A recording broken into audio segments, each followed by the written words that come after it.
for coming out and for inviting me to be with all of you.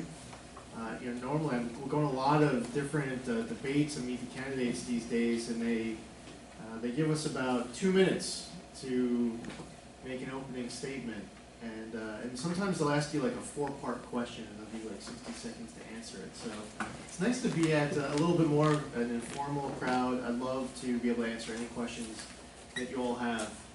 But to be able to start off, I just wanted to say very sincerely thank you.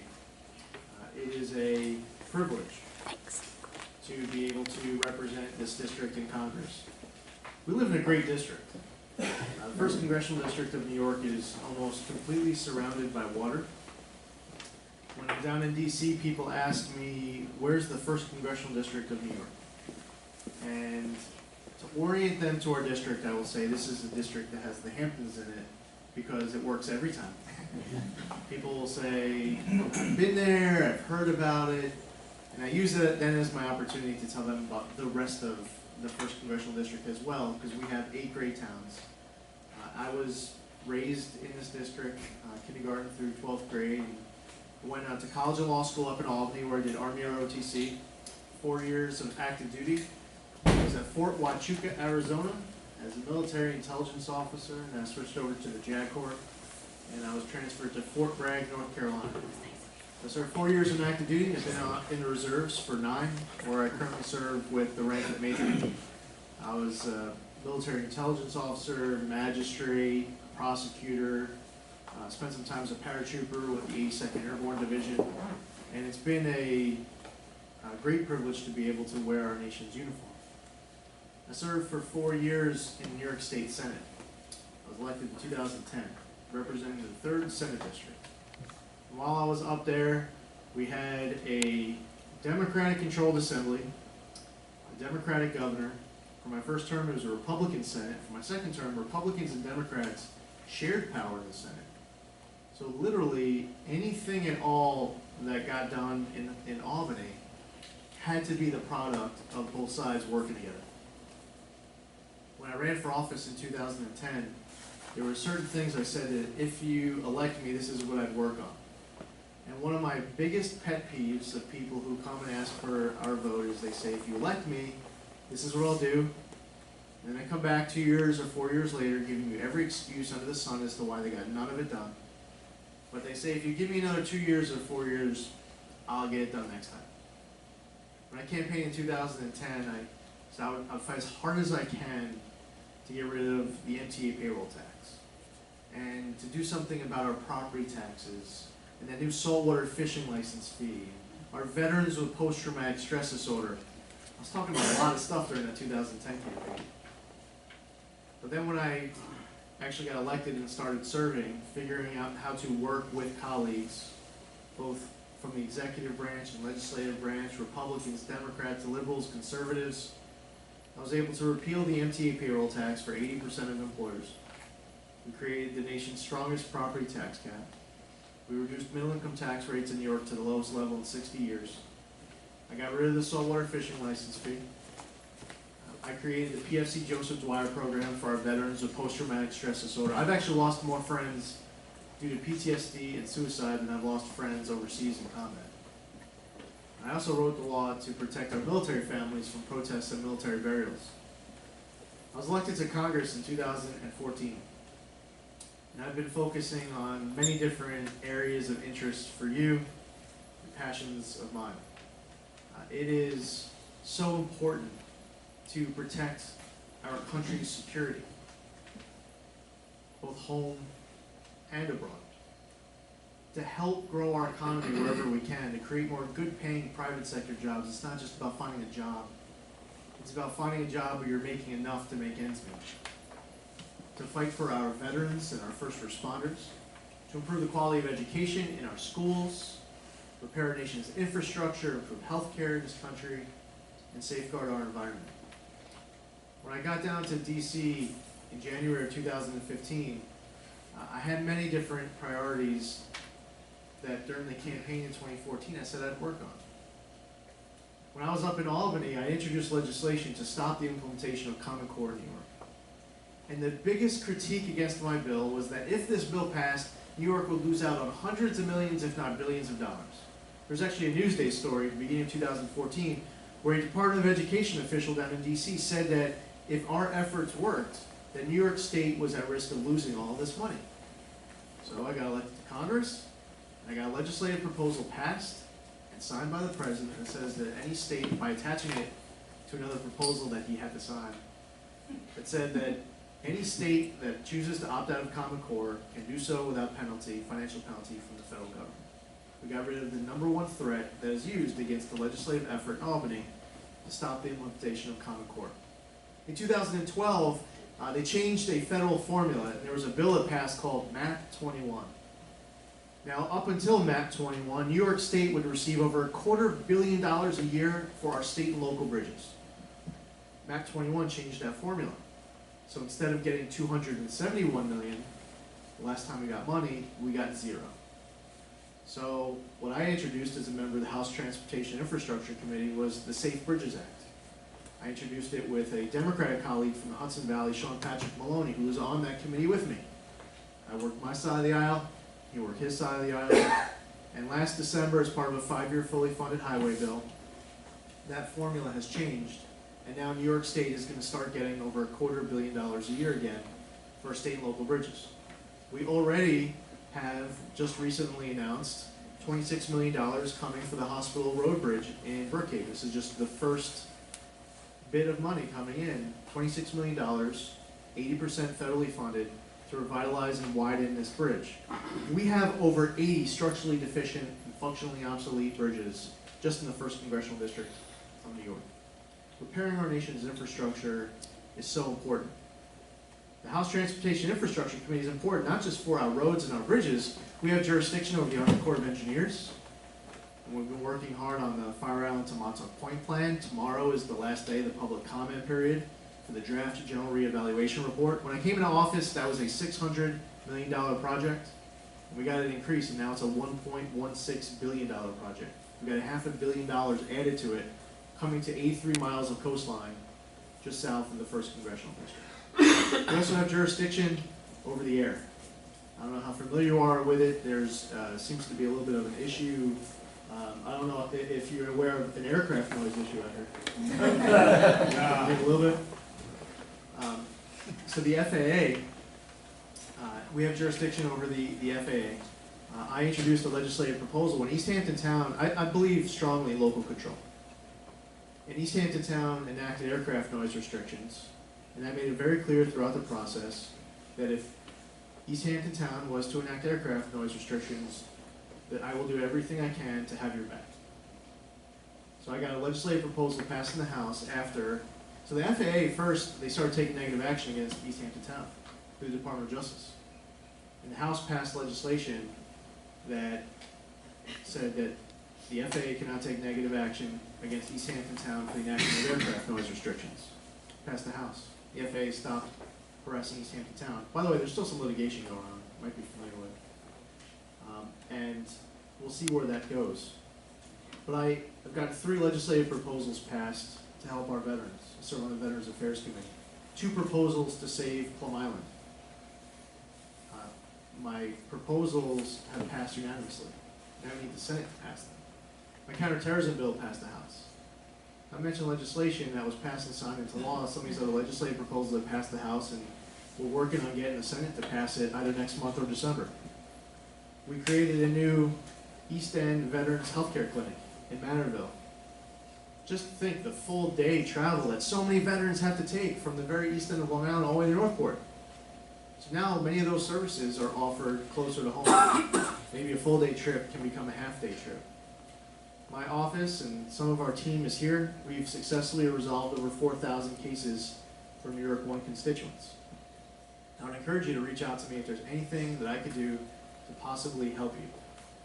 We've had people take me up on that offer by asking me to take cats out of trees. I think, Bill, you were the one that fielded that one, right?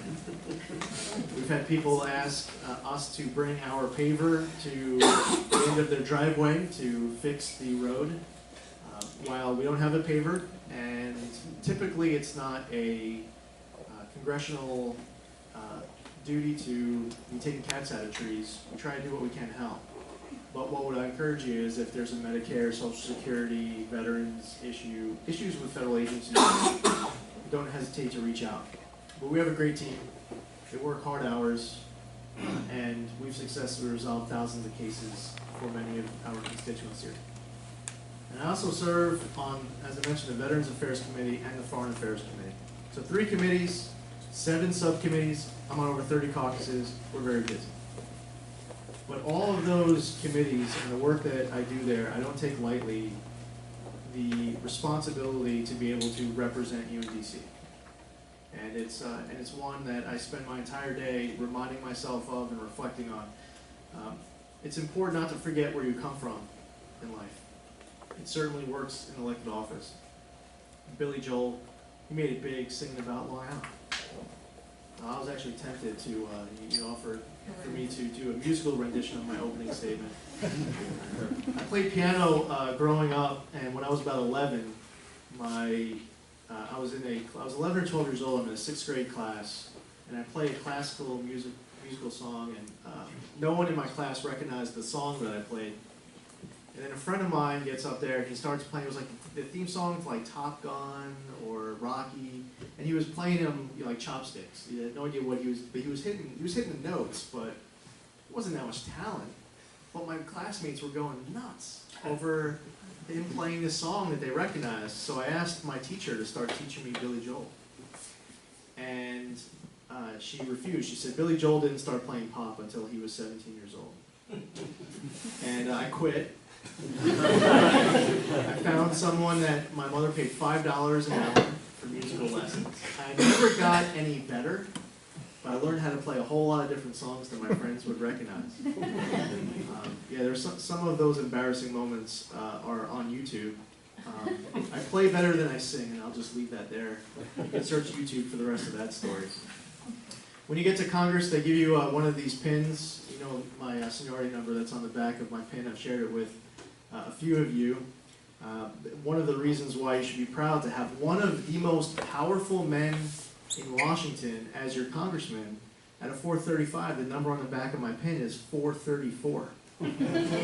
So you guys should be proud of that. It's not 435. That's Ryan Zinke of Montana. He's 435.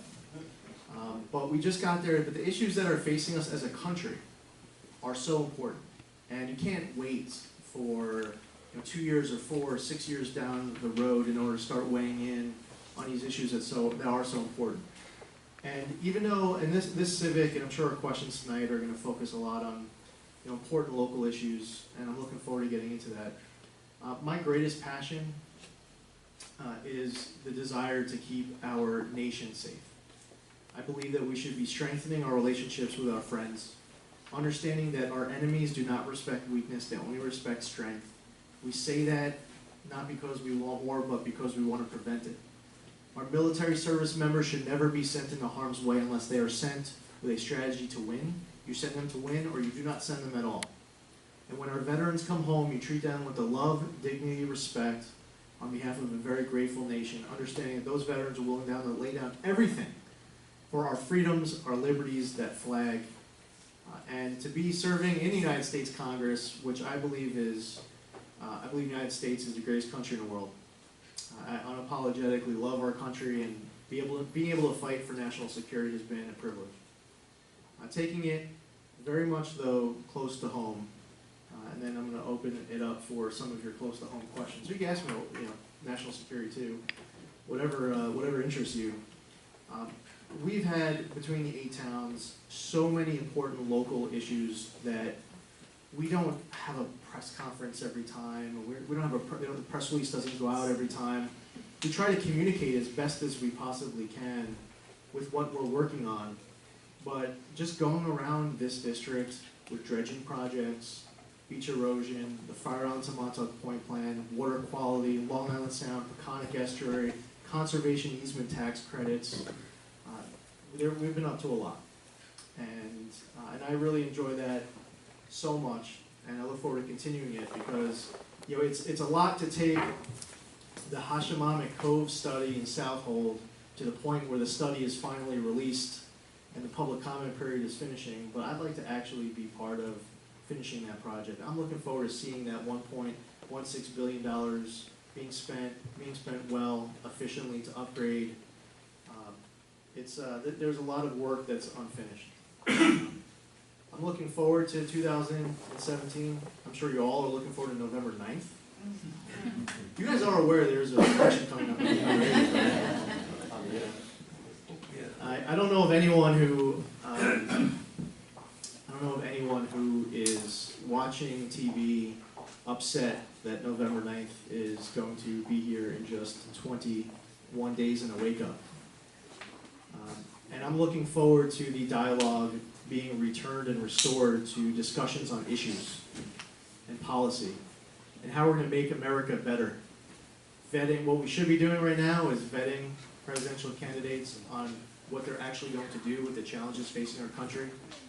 But so much of that has devolved, so much of that vetting isn't taking place.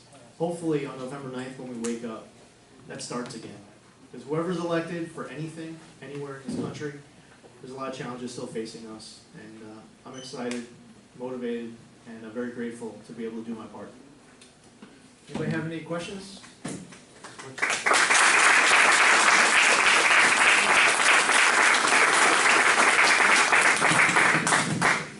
James Ding, Congressman. I have two questions. One is, why does the VA exist, the hospitals?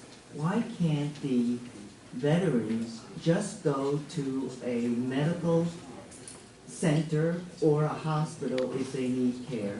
Because I am touched by your story that you lost so many friends here, and why can't there be a transition from leaving the military where they can go, because apparently they're told when to get up, when to eat, when to do everything, and then all of a sudden they're out. And sometimes these people can't function on their own, and they need help in that transition to get into private life. Great question. And as it relates to veterans, a lot of people in Suffolk don't even realize this, but we have not only the highest veterans population of any county in New York, we have the second highest veterans population of any county in the country. A lot of people in Suffolk don't even realize just how many veterans live here. And we love our veterans. We love our veterans, our first responders, our law enforcement. This is a very proud, patriotic county and district. It's been great to fight for our veterans.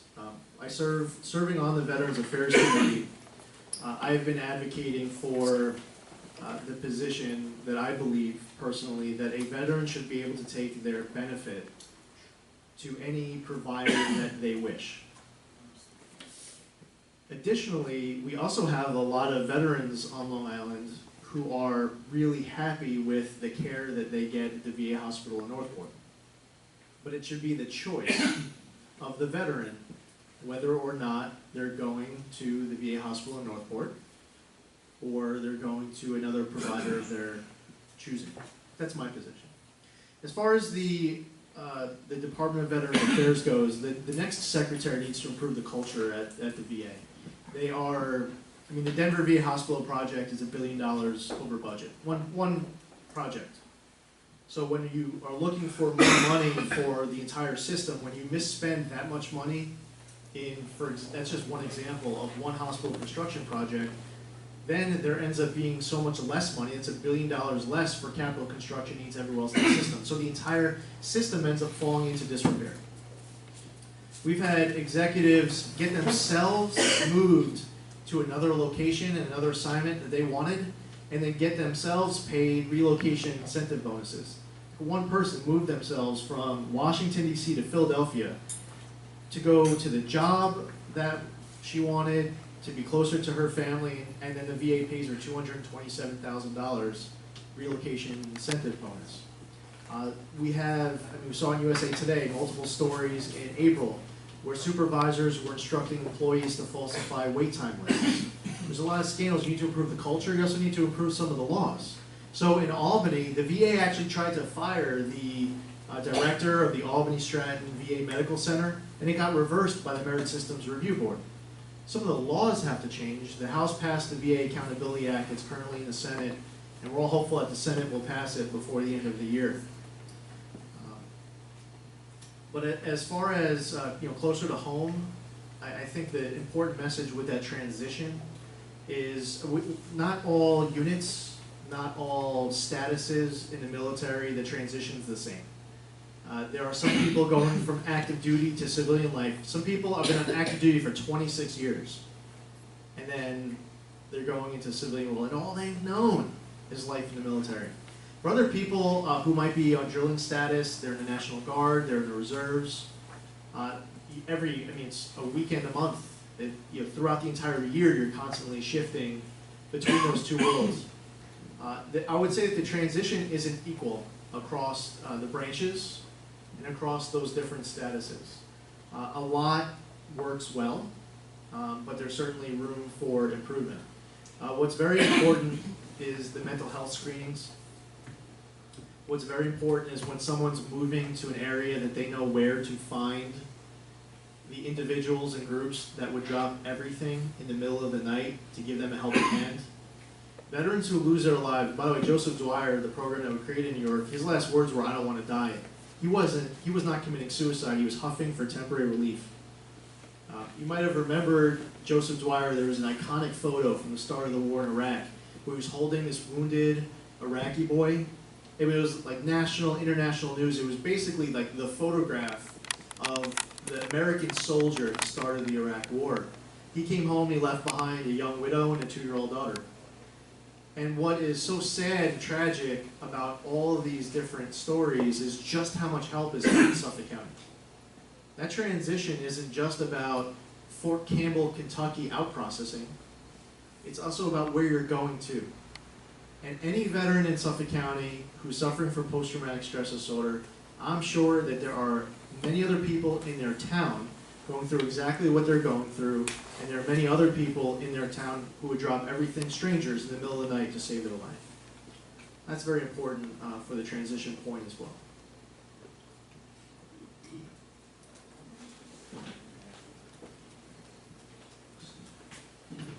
Hi Lee, my name is John Arndt from Noyack.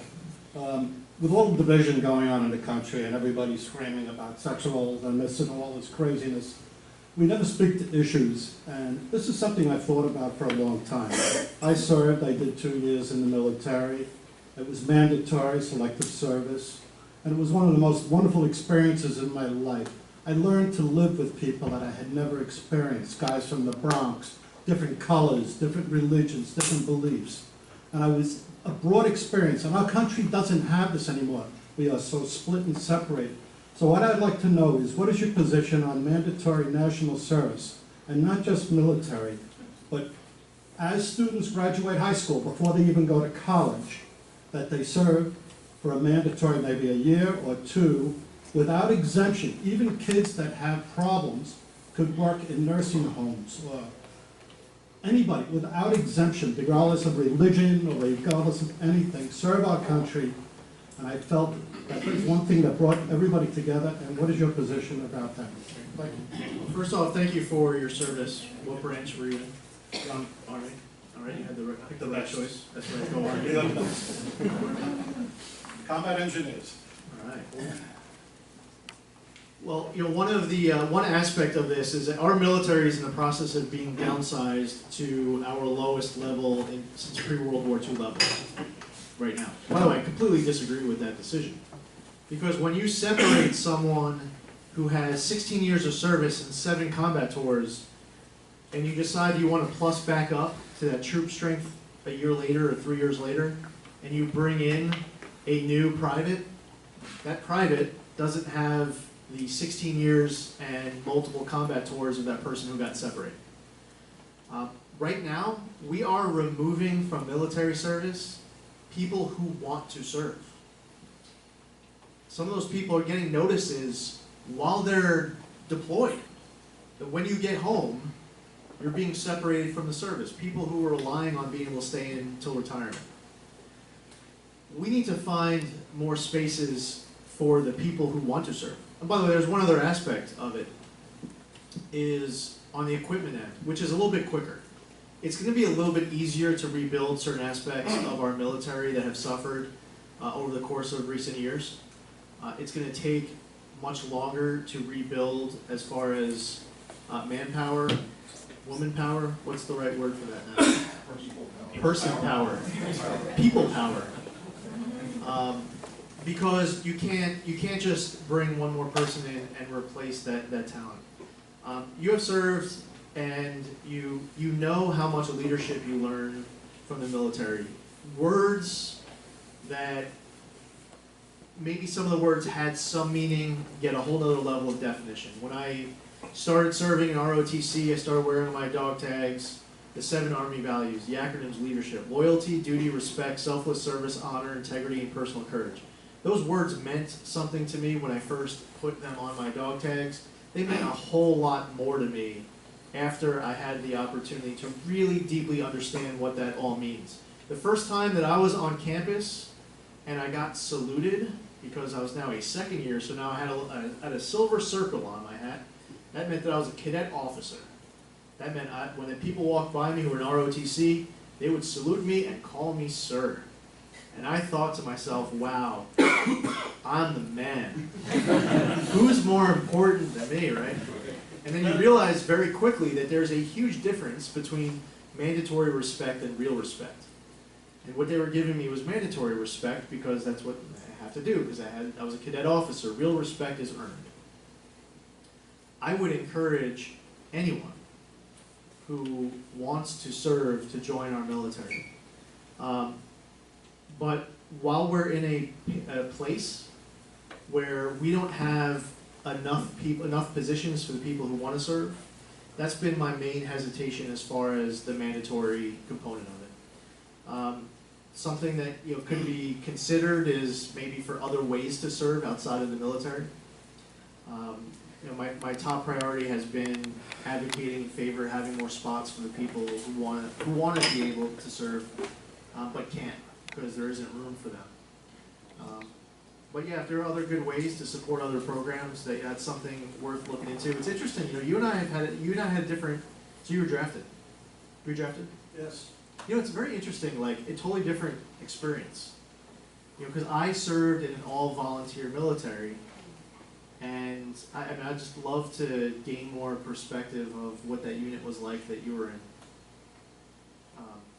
Because I was always completely surrounded by people who were there because they volunteered, and that'd be a good conversation that we should have another day. But I did want to be there.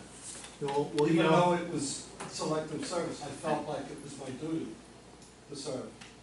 And I think that's something that's lacking in today's society. I agree.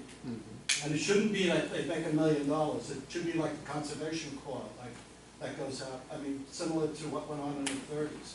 We don't have any. I get the sense that young kids have no direction today. I think it would be a great incentive to give direction to young people. To be able to serve, whether it be in hospitals. I believe that our purpose here in life is to leave this world better than you found it. For me, there are some metrics of success that are very important to me. One was my grandparents were married for over 70 years.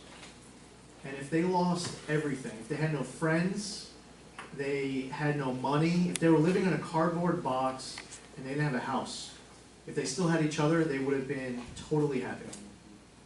As far as finding someone to spend the rest of your life with, that I was inspired. By the way, then my parents, I went through, I can't even tell you how many divorces and whatnot as far as my parents went, so I've experienced the full spectrum of it. But I also believe that a really important metric of success is to leave this world better than you found it. And I deeply and genuinely believe that. And there are many different ways to do that. You can be a teacher, you can be a cop, you can start a nonprofit, you can sign up for the high-paying, benefit-filled position of being president of your local Civic. There are many ways. There are many ways to serve. I know you do it for the money, right? The pension plan, the health care benefits.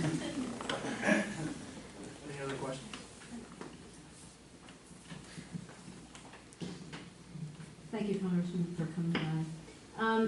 The last 8 years have been devastating on the American worker. I believe 320 million, maybe our population, I'm not sure.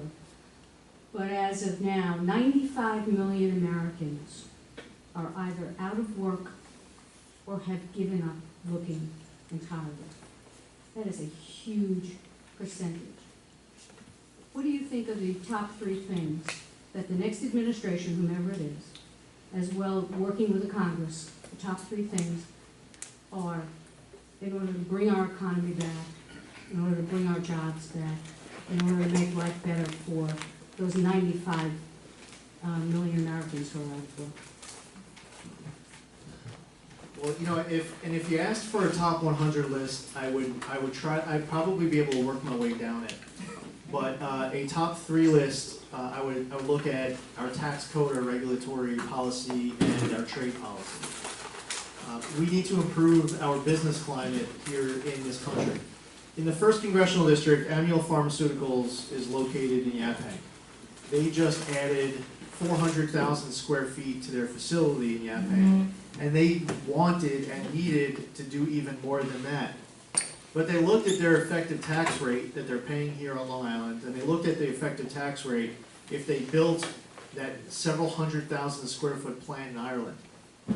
And these are Indians who chose to build their plant in Ireland.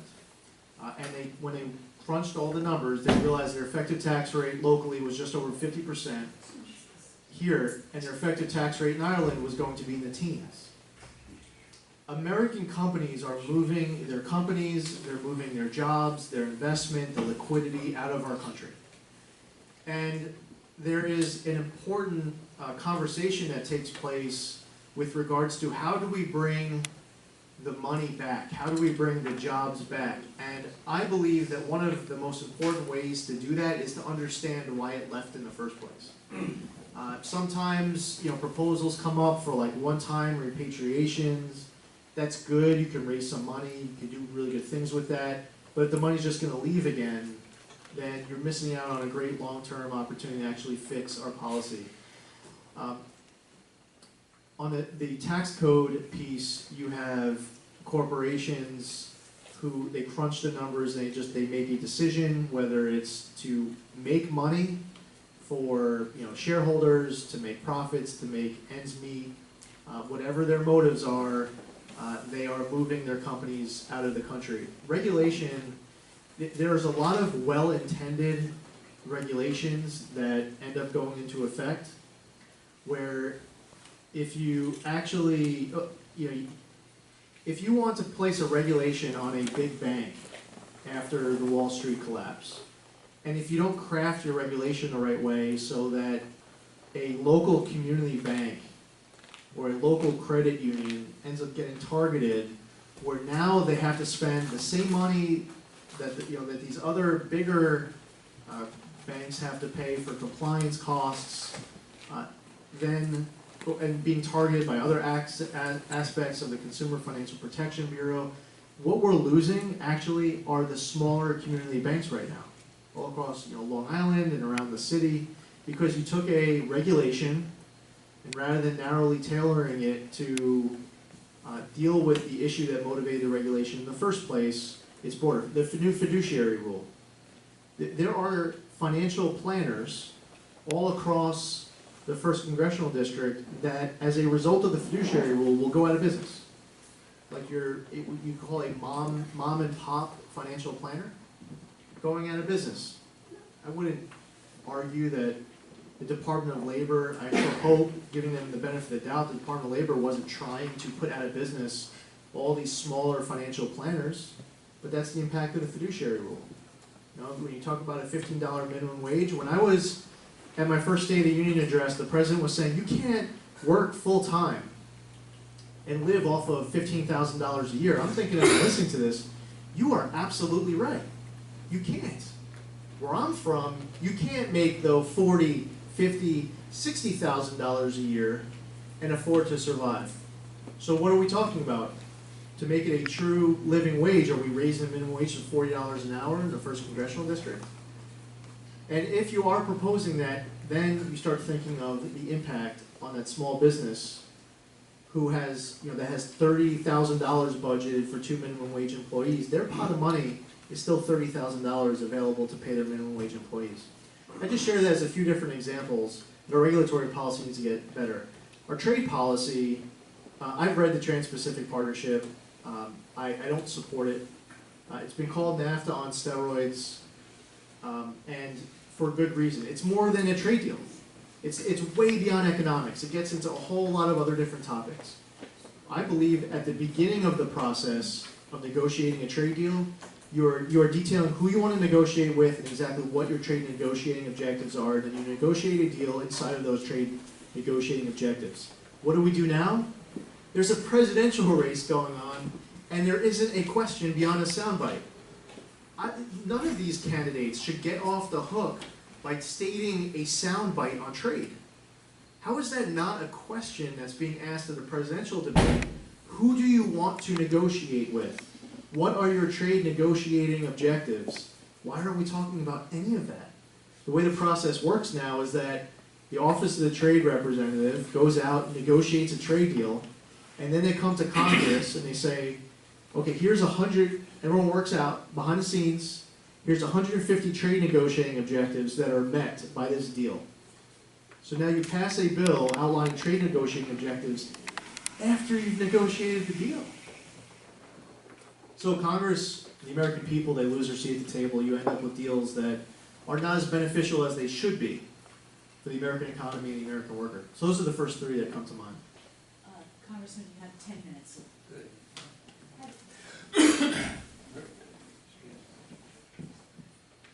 Hi, my name is Jen. Thank you for your service, first of all. I'm new to Noyack. My husband and I moved here, I guess not so new, 2 years ago. We since have 2 kids, 2 young boys, which I could take my cell phone out and show you a picture. So I have been watching a lot of the coverage of the election, and I guess my question and my most important thing in life is my boys. So my question to you is, on November 9th and thereafter, if and when Hillary should win, and we have open borders and we're not vetting refugees, how are you going to keep my kids so that they can get on the Long Island Railroad and go to Manhattan and experience all the things that I experienced as a kid without having to worry about their safety and all of those people out there that just want to have hateful crimes on our American people and our liberties and our everything that we believe in as a country. Awesome question. How old are your boys? 2 and one's going to be 3 and the other one just turned 1. So, and I'm a stay-at-home mom, so I have plenty of time to watch the news. Yeah, I am done. Yes, I'm done. My daughter has just turned 10, and yeah, I'm concerned for them and their generation. When I visited Iraq on Christmas Day, this past Christmas, which being the only Jewish Republican in Congress, I can spend Christmas Day in Iraq. I missed out on some Chinese food in a movie. Which, I mean, in all sincerity, I mean, that's what we do. That's what we did growing up. And when I got to Iraq, I immediately started talking to the command sergeant major for the 82nd Airborne Division. He was there on his 11th deployment. I can't think of how many missed birthdays, anniversaries, holidays, and we're there on Christmas, 11th deployment. He had kids on me as a family. I met another teenager who was on his first deployment. And I did the math quickly in my head, and I realized this kid was like 3 years old on 9/11. That's all he's known. And I signed up for the military 3 years before 9/11. You had people who were signing up the day after. They knew exactly what they were signing up for, but imagine being 3 years old and then you're there in Iraq and that was what you really wanted to do. It's a different perspective that our children, our grandchildren are growing up into. It's a different world. Maybe that's one of the reasons why national security has been something that maybe I've been most passionate about personally. I mentioned earlier some of the principles that guide me as far as strengthening relationships with allies, the way we act around and with countries that are hostile to us, what our policy should be as far as use of our military and how we take care of veterans when they come home. As far as refugee policy goes, I meet with the director of FBI, the director of national intelligence, the secretary of Homeland Security. We've had conversations about refugee policy. They've made public statements about how from certain countries we do not have the ability to properly vet these refugees. These three individuals these are three administration officials. It's not like the Republican Senate Majority Leader or the Republican Speaker of the House talking about these vulnerabilities. And here's the issue, for example, with a place like Syria. There was a question at the last presidential debate, what you're going to do about Aleppo, as if Aleppo, like when Aleppo falls, Aleppo's fallen. You see pictures of Aleppo. If Aleppo's not fallen, I'd love to see how someone would define the word fallen, because it's a mess right now. They've been in civil war for years. I was at a year ago, August, I'm at the Golan Heights on the Israel-Syria border, and I have someone with me who says, look at that village. Yeah, Hezbollah runs that village. Look at that, he pointed me to another village. Al-Qaeda is in charge of that village. ISIS is X amount of miles in that direction. It's a 30-way civil war. For us here in the United States, when we learn history about civil war here, different sides of the battlefield. In Syria, it's a 30-way civil war, and we do not have a partner in Bashar al-Assad. If you want to talk about a stable Syria, it's post-Assad and not being replaced with another Assad.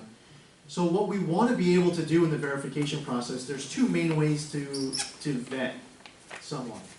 One is being able to confirm with documentation and facts available in the home country that someone is who they say they are, that their ideology is what they say their ideology is.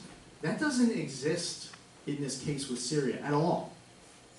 And then the other way is when you have very, very, very experienced, talented interrogators, our best of our best, being able to have multiple sessions with someone to be able to do what can be done through documentation, but without documentation to be able to properly vet someone, not just biographically, but also ideologically.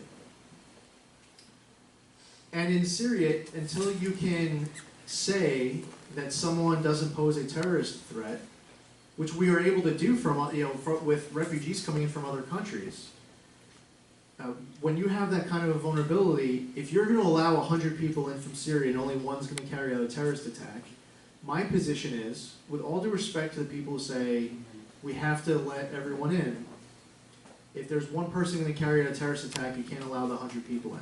You have to pause the program and figure out how to fix the vetting process.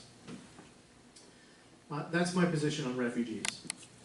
As far as a little bit of a larger picture of the threats that face us, we have to be willing to identify the threat of radical Islamic extremism that exists against the United States, and we have to eliminate it.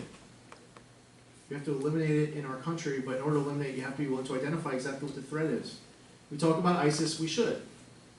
ISIS, Al-Qaeda, Boko Haram, you have people who are members, others who are sympathizers, they utilize social media, they have a lot of financing, and it's easier to carry out a lone wolf attack with a video camera and a knife and a flag than it is, what we saw back on September 11th where you're trying to carry out a mass casualty. We have to eliminate that threat, which is no longer just ISIS trying to set up a caliphate in Syria and Iraq. They're spreading all throughout the entire globe, and they're here at home, giving law enforcement every tool that they need, having intelligence working at different levels of government and with people who can help us elsewhere, strengthening international border security standards, providing our surplus equipment to help boost that, leveraging our foreign aid. There's a lot that we can do abroad to strengthen our security here at home. In the interest of knowing that I have about 20 seconds left, I will say there really is a lot more to talk about. as far as the future of national security and homeland security, and it's something that I'm glad you asked about. To all of you for being here, many of you have become familiar faces. There are some new faces here as well. I thank you for over the course of the last 21 months being able to serve as your congressman. I ask for your support on November 8th, and regardless, on November 9th, I want to work with any of you to be able to move our community and country forward, because that's most important. Participating in the election November 8th is important. Waking up on November 9th unified is even more important. And have a great night.